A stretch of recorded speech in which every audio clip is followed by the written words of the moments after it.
네, 김용환입니다. 같이 말씀 묵상하겠습니다. 여러분, 목회자 세계에 네 개의 부류의 출신들이 있다. 이런 이야기를 좀 합니다. 이거는 그냥, 진짜 뭐 그런 걸 수도 있는데 그냥 재미 삼아서 이런 이야기를 하곤 합니다.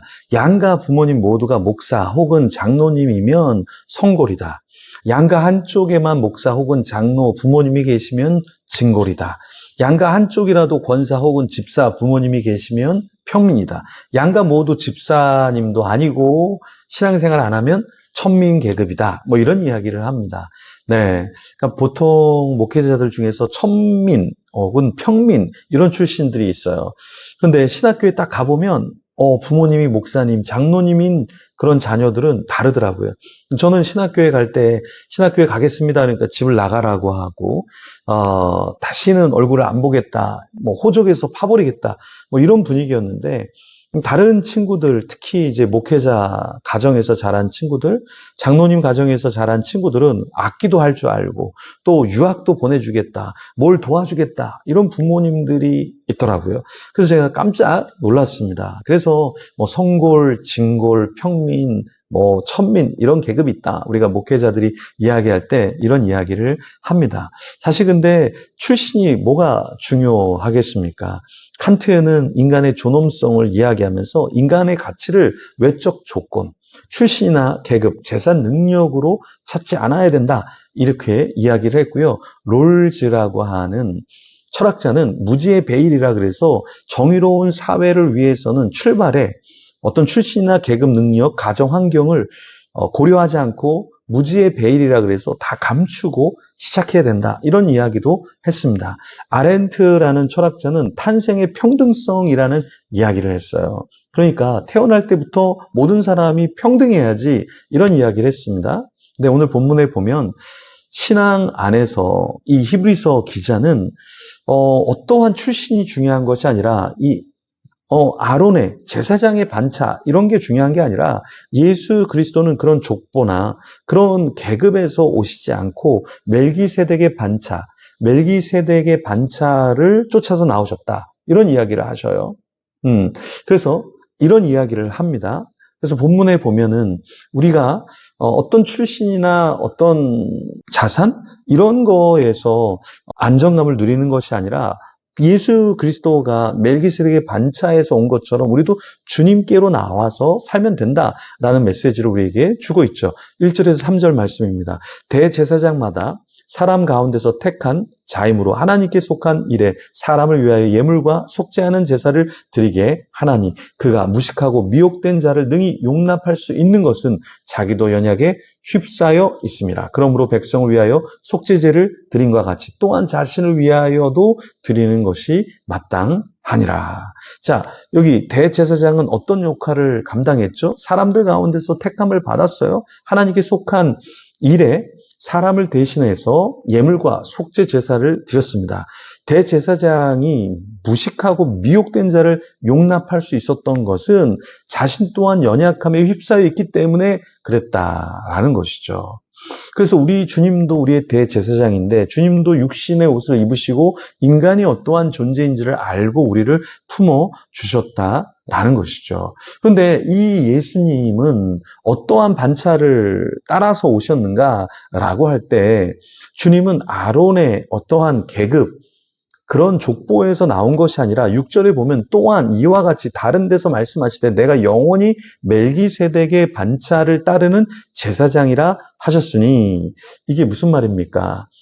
주님이 아론, 어떠한 특정한 계급, 어떠한 제사장 이러한 부류에서 나오신 것이 아니라 멜기세덱 그렇죠? 어떠한 영적인 반차를 쫓아서 나오셨고 그런 분이 사망을 이기시고 우리의 구세주가 되어서 우리를 통곡과 눈물 가운데 우리의 사정을 아시고 우리를 구속해 주셨다라는 것이죠. 어떤 직분, 어떠한 가문, 제가 초반에도 얘기했지만 그게 중요한 게 아니다라고 말씀드렸습니다. 예수님은 스스로 영광을 취하지도 않으셨고요. 또 제사장의 가문으로서 난 제사장의 가문이야. 너희랑은 달라. 이렇게 말씀하지 않으셨다라는 거예요. 아론의 반차가 아니라 어떤 제도적인 반차가 아니라 멜기세덱의 반차. 이 멜기세덱이라는 인물은 어디서 왔는지를 알지 못하는 그러한 인물이었죠. 아브라함이 그러한 평강의 왕 멜기세덱의 그 사람을 보면서 자신의 10의 1조를 드리고 경배했던 것처럼 주님이 그 멜기세덱의 반차를 통해서 오셨고 우리를 구속해 주셨다라는 것입니다. 이것은 인간적인 족보나 어떠한 유한한 존재의 틀에서 주님께서 나오신 것이 아니라 영원한 멜기세덱의 반차를 통해서 나오셨다라는 것을 말하고 있죠. 이러한 내용은 사실 시편 110편 4절에서도 나타나는 내용인데요. 내가 영원히 멜기세덱의 반차를 따르는 제사장이라 이 구절이 시편 110편 4절에도 인용이 되어서 나옵니다. 그러니까 우리 자신이 여러분 어떤 존재가 되어야 될까요? 나는 대기업에서 나온 사람이야. 나는 똑똑한 사람이야. 나는 돈이 많은 사람이야. 난 능력이 많은 사람이야. 그래서 내가 이걸 섬겨. 그래서 내가 이러한 목회자가 됐어. 선교사가 됐어. 직분자가 됐어. 이게 중요한 게 아니잖아요. 우리의 존재의 근원은 무엇이 되어야 될까요? 주님 때문에 내가 이 일을 합니다. 주님 때문에 제가 살아갑니다. 이 고백을 우리가 할 수 있어야 한다. 그래서 주님께서도 어떠한 반차 때문에, 어떠한 계급, 지파 때문에, 족속 때문에 주님이 되신 것이 아니라 멜기세덱의 반차를 따라서 대제사장이 되신 것이죠. 이 내용이 히브리서 5장 10절에 다시 언급이 되는데요. 하나님께 멜기세덱의 반차를 따른 대제사장이라 칭하심을 받으셨느니라. 예수님은 어떠한 존재였냐면 멜기세덱의 반차를 따라서 대제사장이 되신 분이다. 그렇죠. 인간적인 어떠한 혈연 관계에 의해서 세워진 분이 아니라 영원한 하나님의 뜻에 의해서 세워졌다라는 겁니다.